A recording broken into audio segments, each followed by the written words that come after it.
Di tempat lain, hujan lebat yang mengguyur wilayah Kudus, Jawa Tengah membuat sejumlah sungai meluap dan menggenangi permukiman warga. Salah satunya di Kecamatan Mejobo. Di daerah ini, hampir sebagian wilayahnya terendam banjir dengan ketinggian 50 hingga 80 cm.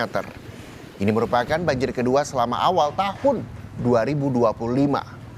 Meski banjir berangsur surut, warga diimbau tetap waspada, mengingat curah hujan masih akan terjadi dalam beberapa hari ke depan.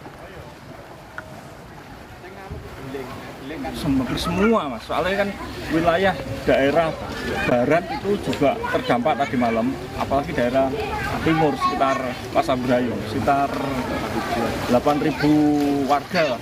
Atau seperti apa? Masih pada bertahan di rumah, belum ada yang mengungsi. Kalau tadi malam itu sekitar 1 meteran ada, kalau sekarang udah mulai surut ya sekitar 50 sampai 80 mas.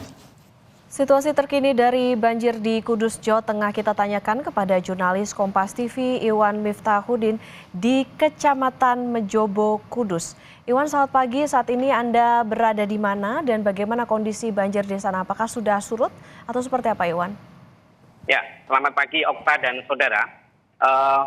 Banjir yang memang terjadi sejak Kamis malam kemarin hingga hari ini kondisinya di tempat saya melaporkan, yaitu berada di Kecamatan Mejobo, ini sudah berangsur surut. Salah satunya di Desa Jojo, di mana yang salah satu terdampak cukup parah kemarin. Jadi banjir ini memang disebabkan karena intensitas hujan yang tinggi yang terjadi pada mulai Kamis petang hingga malam, yang mengakibatkan sejumlah sungai yang ada di Kabupaten Kudus ini meluap. Dan di beberapa titik juga ada tanggul yang akhirnya jebol karena tidak mampu menahan derasnya air. Seperti di Desa Jojo ini. Di tempat saya melaporkan ini, hari kemarin itu ketinggian air mencapai lebih dari 50 cm, sehingga akses jalan di belakang saya ini tidak bisa dilalui. Namun seperti yang kita lihat bersama saat ini di Desa Jojo, Kecamatan Mejobo ini, untuk jalur yang menghubungkan antar desa ini sudah bisa dilalui oleh warga. Okta, perlu diketahui memang banjir ini terjadi sudah 2 kali sejak awal tahun 2025 ini.